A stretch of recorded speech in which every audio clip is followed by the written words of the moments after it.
How are you going to complain that it's hard to be the man, but then also understand that being the man has value? They are linked. You cannot separate the two. It's a logic fail.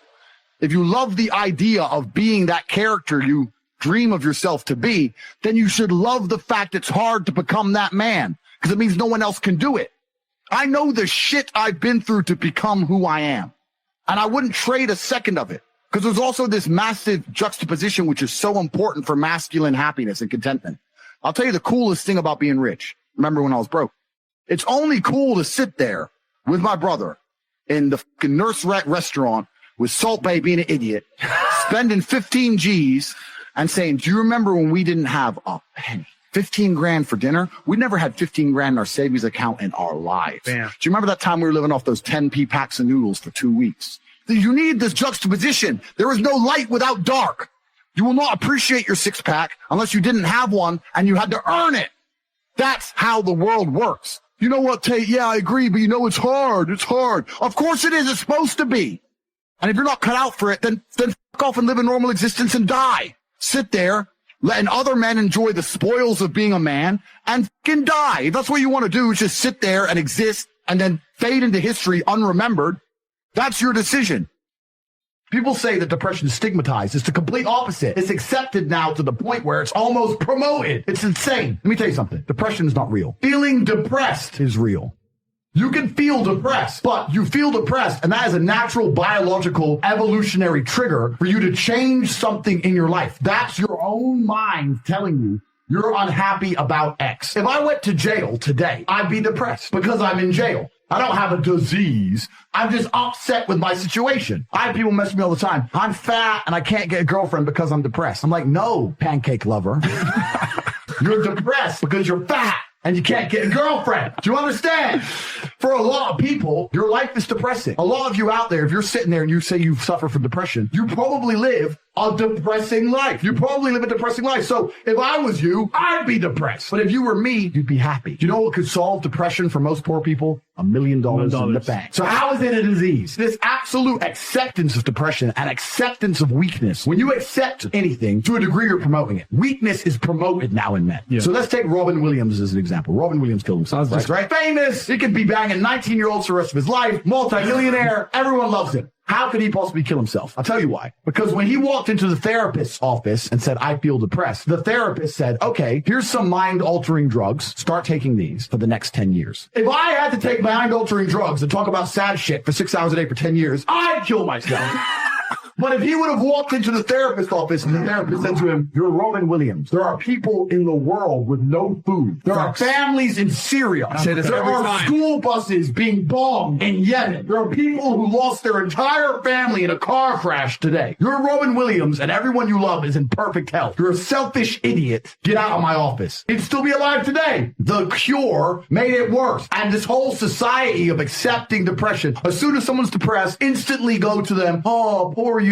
It's okay. We know you can't help it. You can't help it. Why are you telling people they can't help it? Why are you reinforcing that mindset in people? If you come to me and say you're depressed, I say, I will fix you. And you know what's crazy? When I said this depression thing wasn't real, do you know how many people stuck up for depression? You don't understand. I'm depressed. Depression's real. Then I was like, if it's so horrible, why are you defending it? You sound like it's a PR team. I thought it was ruining your life, but you are desperate for me to believe in it. You want me to believe in it. You're sticking up for it. You're defending depression. Yeah. Trying to convince me it's real because it's your cure-all excuse for failure. I fail at everything, but I'm depressed. It's not my fault. No, you're a failure because you're not trying very hard. If you live in a house, I say this all the time. This is the reason I don't believe in depression. Because I don't believe in depression, I cannot become depressed. No matter what the worst thing that could possibly happen to me on earth, I will feel sad, but I will recover and I will not become depressed because I don't believe in depression. If you're in an old haunted house, you have two people in two haunted houses. One believes in ghosts and one doesn't. You hear some noise in the night. The wind blows, right? The man who believes in ghosts is like, oh no, a ghost. Now he's scared. He wants an exorcist. He can't sleep. He's scared about ghosts. He's paranoid. The guy who doesn't believe in ghosts goes, wind, whatever, and goes back to sleep. Do you understand that it's the belief that gives it power? If you don't believe in ghosts, the ghost can't hurt you. If you don't believe in depression, you can't become depressed. And I refuse to believe in something that's going to weaken me. Why would I believe in something that's going to weaken my ability to deal with problems in life? Why would I do that? I'm temporarily immortal. Do you understand?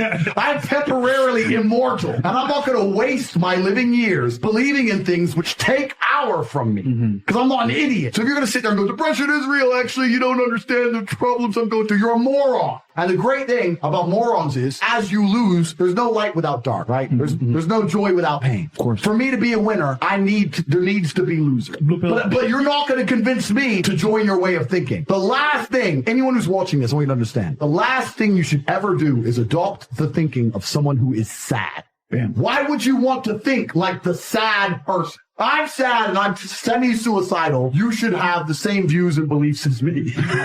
No, depression. It ain't real. There, I've just blown out the water. It's not real. You can come at me and say whatever you want. It's not real. I do not believe in things that take away power from me. I only believe in things that make me more powerful as an individual. Feeling depressed is real, but being a depressive or having depression is something else. I accept that if I do feel depressed or I do feel sad or I do feel negative, which is actually very rare for me, but if it does ever happen, I understand I'm human and it's an emotion I'm going through and it will pass. People who have depression believe that they have a disease that can't be fixed and can't be cured. You are handing your power away. You need to at least believe you have some degree of control. The idea, I believe, that if you feel depressed, something is depressing you, and you should try your best to fix it. You should take control of your life and do your best to fix it. They don't talk that. They say depression like it's this magic thing that comes out the sky and it gets in your brain. You're sad no matter what. And there's nothing you can do about it, and you need to only take pills. And that's a bad idea to subscribe to. And if you start to feel depressed, let's say your girl leaves you and you start to feel depressed, you're now going to start diagnosing yourself as clinically depressed. Yeah. And it's amazing how you can speak things into existence. I talk to people all the time like, oh, I'm unhappy, I'm depressed. And I'm like, stop saying it. You're happy, my friend, because you're talking. If you're truly unhappy, you don't talk. Think of the last time you lost a family member. The first thing you did is you sat in silence for half an hour. If you're running your mouth down the pub about being unhappy, you're attention seeking. That's what you're doing. I absolutely refuse to take my own power away. There are so many things in the world trying to kill us. Like, you got enemies. You got people on the streets with blades. You got bacterias. I've got enough enemies. Why am I going to take my own power away? Why would I not adopt the mindset that makes me the most capable predator I can possibly be? Why not adopt the mindset that makes me as competent and as fearsome as possible? I don't believe in depression because even the belief in and of itself, when you feel depressed, you'll start to consider, maybe I have depression. Then you go see a psychiatrist and then they want you on pills. It's the belief that goes down the spiral. If I feel sad, I go, I'm depressed today. I'll be fine tomorrow. A lot of people are pretending depression is why their life is shit, when in reality, their life is shit, which is why they're depressed. I believe that the number one cure for depression for 99% of people on the earth is $10 million. You find me someone depressed in the fucking ghetto in Glasgow, and let's give him a ton of money, and watch his face light up. You haven't got a disease. You're unhappy with your surroundings. You have to have ownership of everything good that's ever happened to you and everything bad that's ever happened to you. I have complete ownership for the fact I was canceled. They're lying about me and they're talking shit, but I own it and I took responsibility for it. And I sat there and I took absolute accountability and I thought, okay, how can I turn this in my favor? And I beat them. I get this all the time. People say, oh, my girl left me. Why? I don't know. She just left. What do you mean you don't fucking know? Mm-hmm. Oh, because she wanted If you think long enough, you'll realize it's because of you. You can sit and say what she did and what she wanted, blah, blah, blah. It's because you couldn't keep her. So it's your fault and you're not self-reflecting. And then you're going to go into your next relationship. And because you didn't self-reflect and you haven't grown, you haven't done anything, guess what's going to happen? She's going to leave you again. You're as competent as possible if you believe absolutely everything that's happened to you, whether good or bad, is completely your fault. When you tell the world that depression can't be solved, what you're doing is absolving yourself from all responsibility. I no longer have to stand up and work hard and try and be something because it doesn't matter how hard I work because I'll be depressed anyway. They're being ignorant on purpose to avoid doing the hard work. That's all it really is. Every single person watching this, go look in the mirror. Do you deserve to be happy? Look yourself in the eye. The answer is probably fucking not. You don't deserve it. Everything in life that is valuable must be earned. Peace of mind must be earned. Happiness must be earned. When I look at the lives of people who tell me they're depressed, I look at them and think, you know what? If I was you, I'd be fucking depressed. Because your life is shit. But whose fault is that? And what they'll do is they'll try and outsource it. Well, I had a bad start, or this happened to me, that happened to me. Suck it up, buttercup. Shit happens to everybody. If you're the kind of person who deserves a good life and works their ass off and genuinely wants it and tries very hard, guess what you get 99% of the time? A good life. The thing that makes a good man a man is that he does what he doesn't want to do. He doesn't want to work and he works anyway. He doesn't want to get up. He gets up anyway. That's the whole point of it. We didn't want to die in the Titanic. Guess what happened? We died in the Titanic. So when a man sits there and says, oh, but you don't understand, I'm struggling with motivation. If you are struggling with the motivation to be a winner, then stay a fucking loser. Don't care. For me, happiness is not a good indicator on how life should be lived. Happiness to me is a super interesting concept, because when people come to me and say, I'm not happy, I say, why should you be happy? Who told you should be happy all the time without working for it? Happiness is at the top of a mountain somewhere. You ain't been anywhere. You haven't even climbed it. Happiness is the number one thing that must be earned. And I'll tell you that my happiness is based on very real world achievements. I couldn't be happy if I was broke. I couldn't be happy if I was obese. I couldn't be happy if I was lonely. I couldn't be happy in those scenarios. So I made sure none of them scenarios came true. I have earned my happiness via hard work, and every single guy who hasn't got it probably doesn't deserve it. The universe is very giving and very fair.